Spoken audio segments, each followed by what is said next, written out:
Насаат Кejи тартуулайт. Шейх Абдишүкүр Ажы Нарматов. الحمد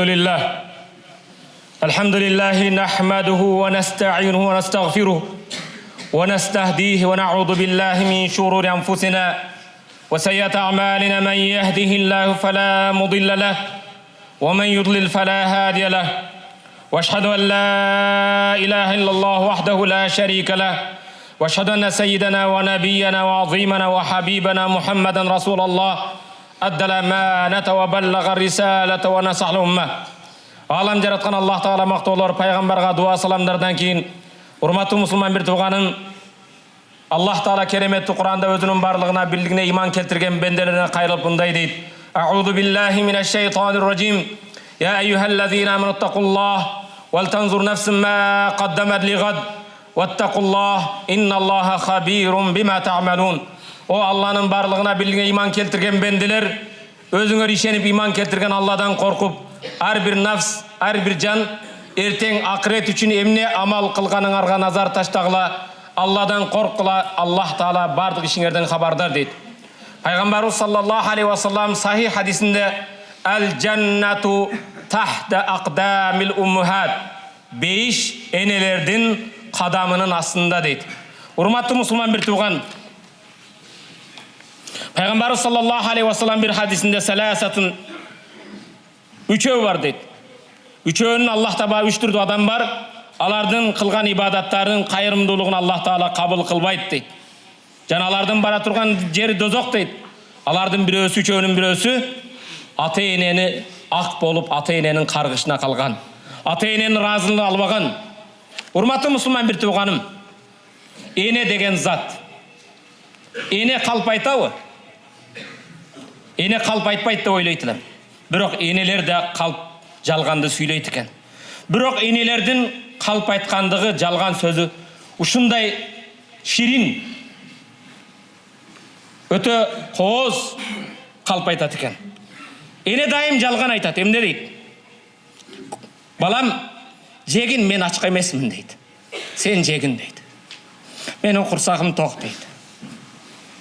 Балам, ақшаны ала бер, мен мұқтаж емесмін дейді. Балам, сен киінгін, менің киімім көп дейді. Балам, бұл жуырғанды жауын, мен үшіген жоқпын дейді, мен ысып жатамын дейді. Балам, илауа, қыздарым илауа, мен орыған жоқпын дейді, жақшылемін дейді. Енелердің жалған сөзі ұшылар екен. Аллахуmme еж'ал умми ва уммахатука мин сайидат ахлил жанна. Аллахым, менің енемді, жана мені ұғып жатқан инсандардың енелерін бейіштегі ең ұлу Хадича енебіз, Айша енебіздер менен бейіштің төріден орын бергін. Тірілерге ұзын өмір бер. Өткендерді өз рахматын алғын. Ене бұл жалғыз инсан екен. Дуа қылған кезде да өзін ұнытып қояды екен. Емне үшін? Алдайым намаздан кейін дуаларында балдарына, қыздарына, невре чеврелеріне дуа қылып, мейірімді байқұш ене дуасында да өзін ұнытып қояды екен. Урматтуу мұсылман бір туған, ошондай енені, мейірімді затты, мейірімділіктің символы болған енені бір күнде сыйлап қоясың ба? Aqulu qawli hadha wa astaghfirullah li wa lakum. Бұл сөзімді айтып, өзімнің кемшілігіме, жамааттың кемшілігіне, жаратқанға жалбарып, истигфар айтып, кешірім сұраймын. Тобаның, истигфардың қабыл бола тұрған кезінде жеріндесіңер, жаратқанға жалбарып, тоба қылғыла. Тоба қылуға күнәм жоқ дейсің бе? Жоқ дегенде енеңді қадір бартай албағының үшін тоба қылған. Алхамдулиллахи раббил аламин. Ва ашхаду ан ла илаха иллаллах валийюс салихин. Ва ашхаду анна саййидана ва набиyyana ва азибана ва хабибана Мухаммадан расулаллах саллаллаху тааля аля хайр халқи Мухаммади ва аля алихи ва асхаби ажмаин. Сумма баъд. Ал-валид аусату абвабил жанна. Ата бейіштің ортаңғы ең негізгі ешігі дейді. Фахфазул бейт иншит аудай. Қаласаң ошол бейіштің ортадағы чоң ешігін сақтап қалғын. Қаласаң ал ешікті өзің үшін жауып сал. Бейіштің негізгі ешігі атаның разылығында екен. Алымдар айтады, урматтуу мұсылман, мин абвабил жанна бабул валида ау валидейн. Бейіштегі ешіктердің бір аты бар екен, ата-ене деген ешік бар екен бейіште. Ал эшикке урматтуу мусулман бир тууган, кыяматта бул эшиктен ата-эне эшигден киргиле дейт экен. Көптөгөн инсандар ошол эшик аркылуу бейишке кирет экен. Бирок урматтуу мусулман бир тууган, ата-эне деген бейиштин эшигден кимдер кирет? Алар ата-энени сыйлагандар, урматтагандар, кадыр бартагандар, алкыш батасын алгандар, ата-энени кубандырып, бул дүйнөдө разы кылгандар. Урматтуу мусулман бир тууган, Нух пайгамбарды кара.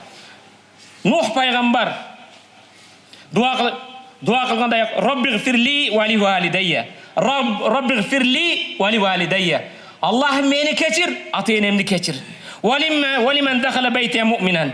Мени үйүмө имандуу болуп кирген момундарды кечиргин дейт. Нух пайгамбардын дуасы. 5 вакыт намазда керек болсо аттахияттан кийин Роббигфирли ва ли валидайя. Аллахым мени кечиргин, ата-энемди кечиргин деп дуа кылгын. Урматтуу мусулман бир тууган, Ибрахим алейхиссалам пайгамбарлардын Абул Анбия, пайгамбарлардын атасы. Ибрахимдин атасы мушрик. Жалгыз Кудайга сыйынган эмес, айга, тоого, отко, күнгө сыйынган мушрик ал. Жалгыз Кудайга ишенбеген Ибрахим алейхиссалам атасы. Бирок урматтуу мусулман бир тууганым, Ибрахим алейхиссалам мен атам мушрик, бул Кудайды тааныбайт деп таштап койдубу? Кандай сөз менен? Көңүл бургун урматтуу Мариям сүрөсүндө. Урматтуу мусулман бир тууган, я абати, атакем, атажаным дейт.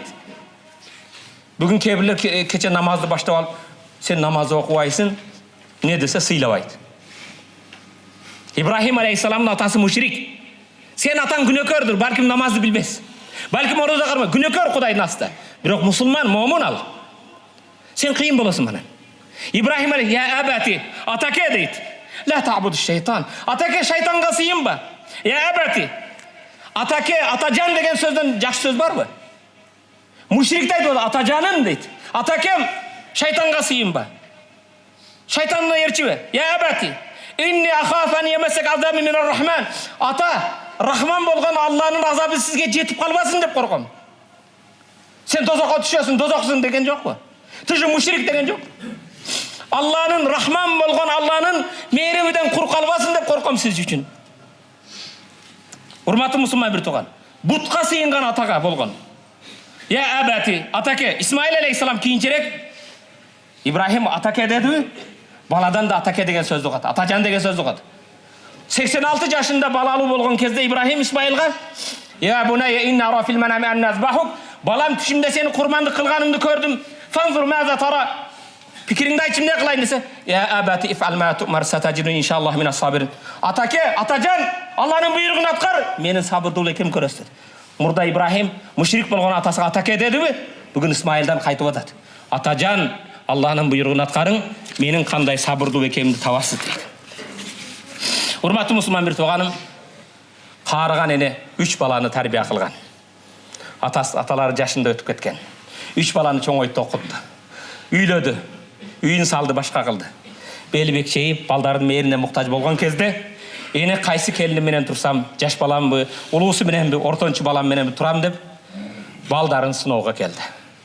Аксакал атанан кийин ата болгон, улуу баласынын үйүнө келип түнөдү да, эрте менен намазды окугандан кийин чөгүндөгү суудан келип төшөккө бир аз себип койду. Жаткан төшөгүнө себип, келинине кайрылып, келиним кечиресиң, каарылардын акыбалы ушул экен. Кээде өзүбүздү кармай албай төшөктү булгап коюпмун деген кезде чурчуңдап, каргап, айтсаң болбойбу, чыксаң болбойбу, жуу деп өзүнө жуудурду кемпирге. Каарыган аял душка кирип, жууп, тазалап, атыры себеп башка кылып кечир кылып. Каарылыкта ушундай болот экен. Жасаган ишимден өкүнөм. Аны сагылып кечинде күйөөсү келген кезде балага айтты. Энең бир күн түнөп моундай кылды, башка кылды. Бала да чурчуңдап баштады. Айтпайсызбы? Туалет алыс беле сага, үйдө эле чыксаң болбойбу, башка болбойбу? Деге энени жиркип, эне экинчи күн ортомчу баланын үйүнө келди.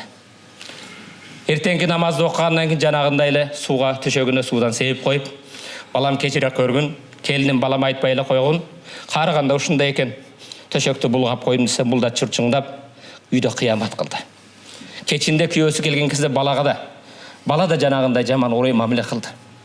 3-чү күн кичинекей баласынын үйүнө келип түнөп, жанагы окуяны 3-чү жолу кайталады. Қайталап келенім кечіріп қоясың. Қарлық ұшыл екен. Өзімді қармай албадым.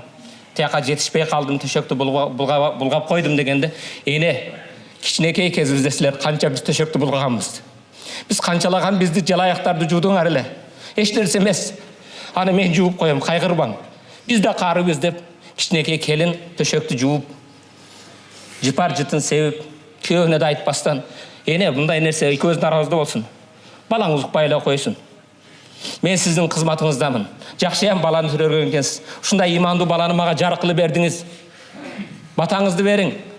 Дегенде кечінде бір күн бар чайға чақырып, 3 баласын шақырды да. Жинаған бардық. Қызға қарап, ең кішкентай келіндің, қолыңдың манжалағыңды размерін айтсаң, менің бір подружкам бар еле, досым бар еле, ошоға бір белек қылмақшымын деп, келіндің сөмейінің размерін алып барып, бір қанша белектерді алып келіп, жинаған бардық, өзінің бар алтын күміштерін жинап, балдарын шақырып, чайға шақырғаны кешінде айтты. Мен өткенге чейін жата тұрған, қарлығымды өткөзе тұрған үйді таптым. Мана менің жинағаным бар ушыл келіндікі болсын. Моға жалғыз кішінекей баламдық болсын деп алқыш батасын берді ушыларға. Урматтың мұсылман бір туған, бұл бәлкім жөнекөй бір оқиядыр, аңгемедір. Бірақ алына тұрған сабақтар бар. Біздің үйімізге келгенде енелеріміз қандай болып жатады? Енелерімізді біздің өмір жолдаштарымыз қандай күтіп алып жатады? Қандай қызмат қылып жатады? Сіз ошо өмір жолдашыңыз болған аялыңызға қосылып, енеңе чурчуңдап жатасың бы? Жанын сүйініп, қуанып, калошын жуып қойып жатасың бы? Азыр бұл жерде қолыңарды көтергілөчү, ененің бұтын жуған бар бу десем, 1000-ден 2-3 көтерілсі мүмкін. Бірақ ордуызда енелер болғанды, балдарын najasat bulганған жерін жуған елелер қол көтердісе, 100% емес, 200% бар 2 қолын көтермек.